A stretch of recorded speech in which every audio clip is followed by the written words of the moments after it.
leaders of the world. Welcome to Spread Love in Organizations, a podcast for purpose-driven healthcare leaders striving to make life better around the world by leading their teams with genuine care, servant leadership, and love. I'm Naji, your host for this episode. I have the privilege to be joined today by a guest like no other, the Venerable Tenzin Priyadarshi. Venerable Tenzin is an innovative thinker, a philosopher, an educator, and a polymath monk. He is founding director of the Dalai Lama Center for Ethics and Transformative Values at the Massachusetts Institute of Technology, a center dedicated to inquiry, dialogue, and education on the ethical and humane dimensions of life. The center at MIT has 6 Nobel Peace Laureates as its founding members, and its programs run in 8 countries and expanding. Venerable Tenzin's unusual background encompasses entering a Buddhist monastery at the age of 10 to receiving graduate education at Harvard with degrees ranging from philosophy to physics to international relations. Venerable Tenzin served on the board of several academic, humanitarian, and religious organizations. He is a recipient of several recognitions and awards, including 2013 Distinguished Alumni Award from Harvard, for his visionary contributions to humanity. Venerable, I am humbled to have you with me today. Thank you. It's a delight to be here. First, I would love to hear your personal story and inspiring journey, if I may ask you this. Well, I'll tell you it's personal. It didn't mean to be inspiring. It was a journey that was perhaps inspired by others, a great number of teachers and mentors that I have been fortunate to meet along the way. And I think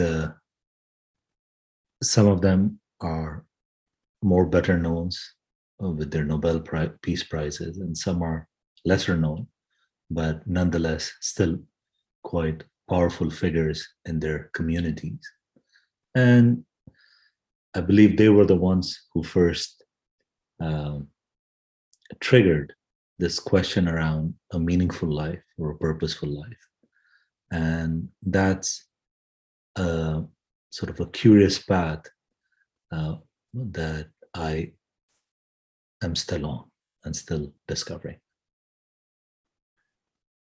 You gave a lot of lecture, and you still give a lot of lectures on many crucial topics, and one of them is leadership. What are the crucial aspects of leadership? You talked about a purposeful life. I'd love to hear more how you look into leadership and what is needed in today's world. I think the issue of leadership, or more importantly, the way I would frame is the challenge of leadership, is something that has become much more crucial than ever before. And I say it's much more crucial because I don't believe ever before in the history of humanity or history of education did we have so many organized leadership programs. You didn't see the word leadership tossed around in a variety of settings as you see it today. Nonetheless, what we actually experience is a leadership deficit in the world. So the question that prompted me to look into this is why, despite of so many leadership programs being run all around the world at some of the wonderful universities and wonderful settings that there are, we as a society are still suffering from lack of good leadership and lack of good governance. And that was the question that catapulted the formation of the Center for Ethics, because that particular year, or those particular years in 2008 and 2009, given the state of the world and especially the financial world, one thing that was clear is that we were lacking in ethical leadership. And so it prompted this question that actually how many of the leadership programs are focusing on sort of this ethical imagination, is focused on the ethical learning or the ethical development of a leader, rather than just imparting other kinds of skill sets in terms of how to become more efficient, um, concerned about the next quarter, concerned about profit making, but not so much as a wholesome value creation that would benefit society and benefit humanity as a whole. And that particular sort of challenge is what intrigued me to explore this avenue of leadership development. So you're mentioning the Dalai Lama Center that you founded, and it has two components in its name: ethics and transformative values. And you just shared about ethical imagination. I love putting both words together. Can you first help us understand what do you mean by, or how you perceive ethics or ethical imagination? And then I'd love to get to the second part of the name, which is transformative values. Um, one of the challenges with the traditional perception of ethics in our society is that we simply think of ethics in restraining terms. Do not do this, don't do this, and so on. And that model of ethics by restraint is a model that hasn't worked very well. So part of the audacious goal at the Dalai Lama Center is to look at new methods or new pedagogy of learning. And one thing that we recognize very quickly, that ethics is not something that you can simply teach by lectures. The retention level of those sorts of lectures or those sorts of talks is very short term. So one of the things that we found that would be useful is to appeal to the imagination, because that is what people are constantly engaging with. And if it is something that you believe is important, if it is something that you believe is crucial to your life, then it must appeal to your imagination. It must appeal to those senses. The other part of it was that we wanted to step away from notions of normative ethics, which is that we didn't want prescription or formula around how to be best business practitioners or how to be good leaders.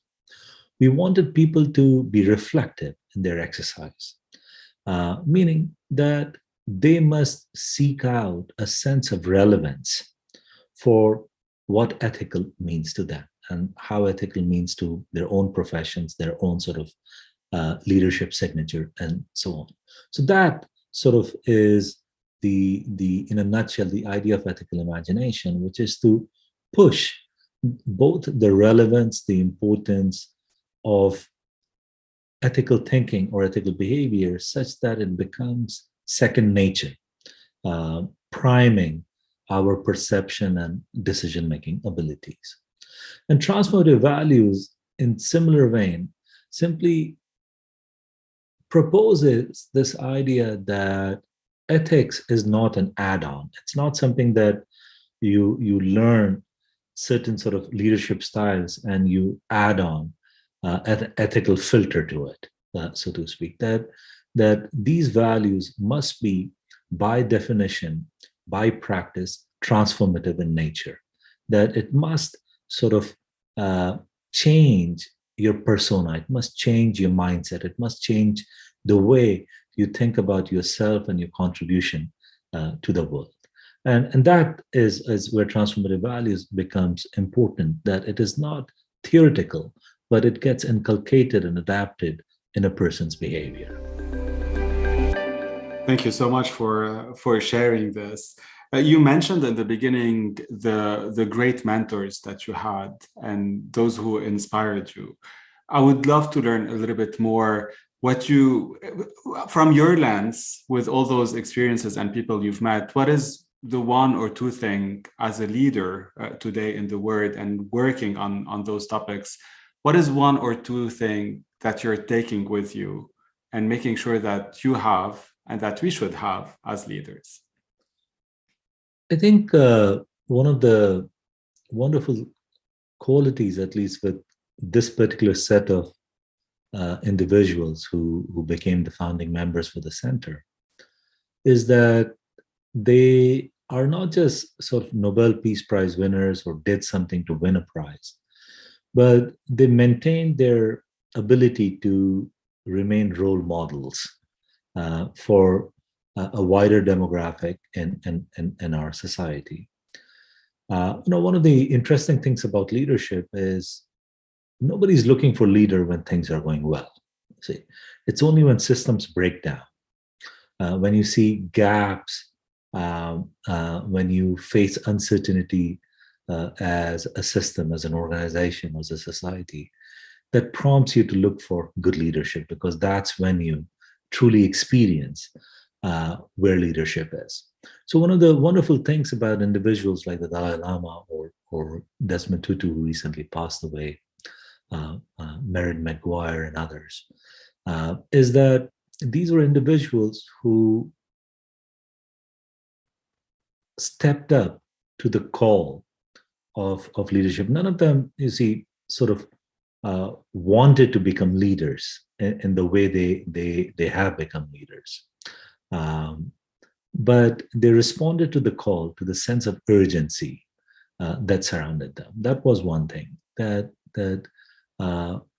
leaders are not born, they're made, and they're made partly with a sense of curiosity and responding to a sense of urgency that nobody else is responding to. The second thing that became clear was that, at least in these cases, these were leaders who were not just leaders in spotlight, meaning that when you looked at somebody of the like as Desmond Tutu, he was Desmond Tutu whether he was talking to the press or media or not making those kinds of appearances. The qualities were through and through.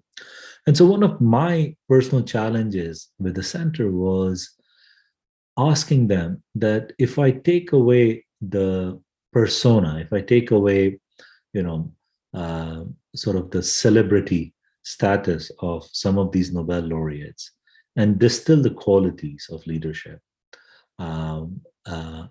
what could that be, and what would that model look like if we were to sort of implement it in a learning environment? So that's the beauty of it, that all of these individuals did things that were transformative, not only for themselves, meaning they took the journey, they revealed their struggles, but at the same time, they did something for the world at large, which perhaps for majority of the world was an unthinkable process.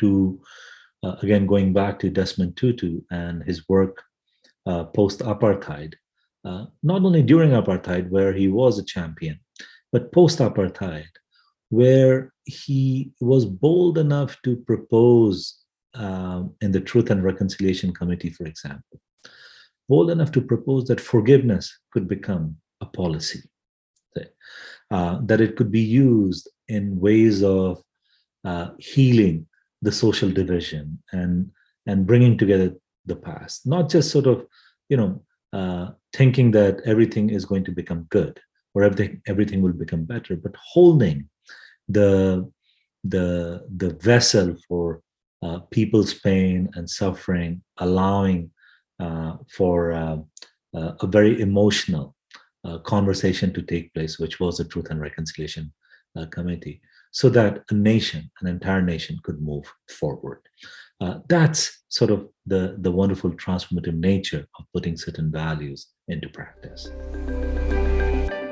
And I can't but ask about the actuality, right? What we're going through in the world, what we're living through, not only the pandemic, conflicts, war, tensions across the globe in 2022.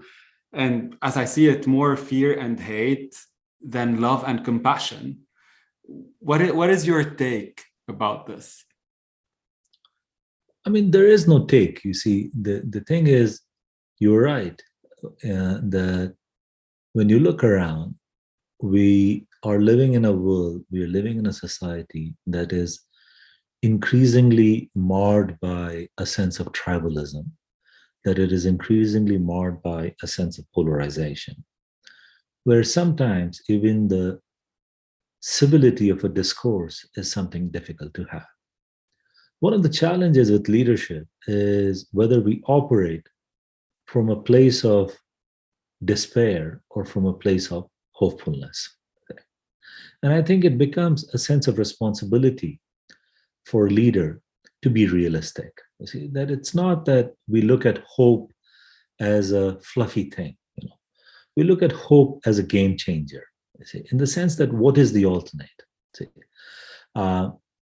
when you're looking at pervasive sickness in society, see, the hopefulness part is that yes, there is sickness. Should we give into it, or should we fight it?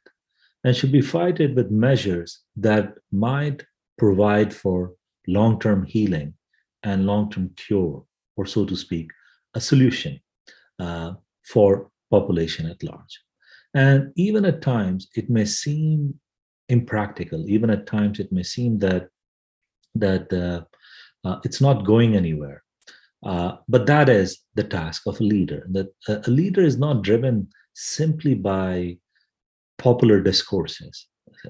A leader is not driven by simply crowdsourcing the ideas. You see, that a leader needs to, at times, step away from the crowd to be able to show a slightly unpopular method, a slightly different method, and say, let's evaluate this. This might work. But it needs to come from a place of strength, a place of hopefulness. Otherwise, the alternates are not that great. Operate as leaders from a place of hopefulness. I love it and will definitely take this with me. Anything you think we can do also as citizens, as individuals? Many times we feel like, it's about leaders who should be doing this, but I believe that each one of us is a leader, right? What is your thoughts for us as individuals of this word? I think there needs to be a level of seriousness in which an individual must regard him or herself as a crucial member of society, especially in democratic societies. It is important for them to recognize that they do have a voice, but they need to exercise it, and they need to exercise it in appropriate forms, in appropriate measure. That needs to be done. The Dalai Lama, often refers to this analogy where he says that if you think that you are too small to make a change, try sleeping when mosquitoes are around. Meaning that, try sleeping when ants are around. Meaning that they are visibly, tiny, both in terms of size, perhaps even in intelligence, but they're able to create enough discomfort that will shake, the status quo. And so that's why it's important never to underestimate or undermine the ability that one has. However, in order to take the leadership role, oftentimes we should not just stop at the ability that we have, but we should engage actively in some form of capacity building. Capacity building in terms of our strength, in terms of our values, in terms of value propositions that we bring to the table. Those are all wonderful signs of leadership that every individual can engage in. I'd love to go now for a different section where I will give you one word and get your reaction to it.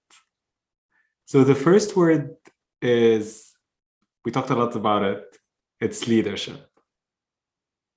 What comes to mind first? Service. Service. At the end of the day, that's what it is about. If the intention is not service, then it will lead to some corrupt experience of power dynamics and intoxication of power and so on. Empathy. connecting, very crucial, opening to the world. Peace. Something that we must strive for and bring to the table. We should not anticipate that the world is going to become peaceful if we ourselves are not so.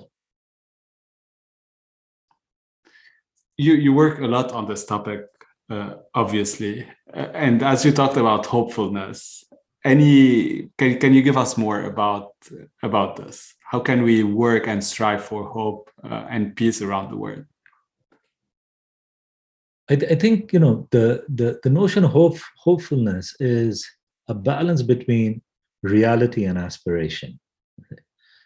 We need aspirations. We need good aspirations to keep the process going, to keep our momentum going. But at the same time, we should not be divorced from reality. And by not being divorced from reality also implies framing the problems correctly. One of the challenges in leadership is when we are not understanding the problem correctly and designing the wrong solutions that are not relevant to that particular problem. So that's one of the things. The second thing is not to glorify the problems. Again, there's a distinction between framing the problem and glorifying the problem. If you frame the problem correctly, chances are you will seek appropriate solutions. If you glorify the problem, you always live in the glorification of the problem. Then there's no desire to find a cure because it's the problem that has been glorified as a problem that connects the people. It's not the solution itself. So there needs to be that sense of clarity in leadership. And it's a powerful equation for the geeks out there. Hope equal aspiration plus reality. It's really such a powerful way to talk about hope. Yeah, I think it's important to wake up with that feeling. You see, otherwise, as I said, the alternates are not that great. And if there's no hope, there's little possibility for us to sort of make positive change, both in ourselves and in the communities that we are working for. So it's important that people recognize that that hope is not just some sort of positive blob that we hang somewhere. It needs to be lived through. See, it needs to be lived with. What about spread love in organizations? I think the key thing is the right kind of love. See, and what I mean by the right kind of love is that, you see, all of our understanding of love is very transactional these days. We might have good framing around it, but at the end of the day, it becomes transactional. And by transactional, I mean that we don't suspend our expectations around what it is that we're expecting from somebody else. And sometimes these expectations take over our ability to love. You see, we start calculating. So first key thing is everybody is worthy of love without judgment. The second thing around it is that try to make it less transactional, and which means at times suspending our expectations, which means at times also sort of acting on values such as kindness and compassion and forgiveness, that those are all aspects of the wholesome understanding of love. Thank you for that. Any final word of wisdoms for the leaders in healthcare and leaders generally around the world? I generally shy away from final words of wisdom. The only encouragement I would give is that maintain a healthy sense of curiosity and maintain a healthy sense of hopefulness. Talk more with people who don't think like you, who don't believe in the same things that you believe in, such that you can understand and you can value perspectives, which is a wonderful tool in the complex society that we live in. Thank you so much, Venerable Tenzin, for such an inspiring discussion and so many amazing advices you gave us. Well, thank you, Naji. It was good to speak with you. Thank you all for listening to Spread Love in Organizations podcast. Follow us on LinkedIn, drop us a review on your preferred podcast platform, and connect with us on SpreadLoveIO.com. Most importantly, spread love in your organizations and spread the word around you to inspire others and amplify this movement our world so desperately needs.